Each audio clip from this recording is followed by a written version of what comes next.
Көрермен, қайырлы күн. Бексұлтан мен Зухра ара қатынасы жақында тоқтаған болатын. Зухраның айтуы бойынша Бексұлтан үйінен кетіп, Зухраны тастап кеткен екен. Негізінде көбі осындай тақырыпқа хайп қуалайтын еді. Хуршед пен Нурка, Нучон мен Айжан сияқты жұптар. Бірақ Зухра мен Бексұлтаннан ондай көрмеген еді. Екеуі тым жақсы жүретін, шынымен де ажырасқалы жатыр ма? Себебі Зухра Бексұлтанмен ара қатынасы туралы айтып кеткен болатын. Бексұлтанмен бәрі бітті деді. Қайта-қайта кетіп қала беретін адаммен бірге бола алмаймын деді. Зухраның айтуы бойынша Бексұлтан үйінен өзі кетіп қалған екен. Мен қуған емеспін мүлдем. Сол үшін де мен оны қайта қабылдамаймын деп түпкескен болатын. Негізі қатты айтқан секілді. Ал Бексұлтан болса тек бір жазуларын қалдырды. Өлең шумағымен ара қатынасқа қатысты шығарған болатын.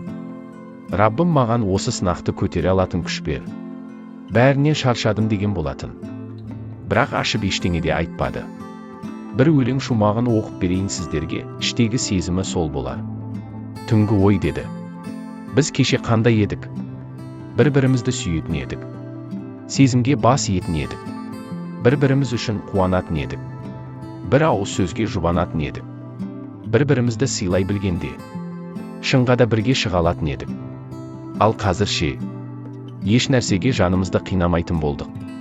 Жадымызға жақсыны жинамайтын болдық. Ақиқат осы, өкініштісі сол.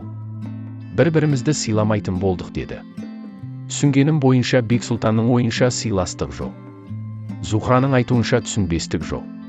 Зухра бір сөзінде тіпті туған күнімен құттықтауға деген ниеті болған жоқ деді Бексұлтанда. Ал мен болса оның жақындарын ең бірінші құттықтайтын едім дегендей болған.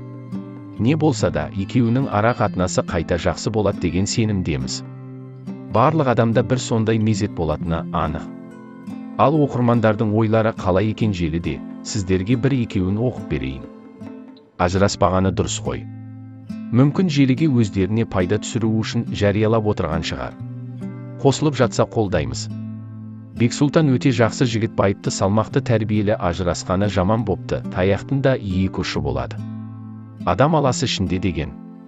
Бексұлтанның қандай екенін біліп болмайсың. Сондықтан Зухраны кінәлай бермеңдер. Ол әйел өте пысық, жан жақты. Бексұлтан Зухраны шаңына ілесе алмай қалды. Сіздің ойыңыз қалай, көрермен? Жаза кетсеңіздер болады.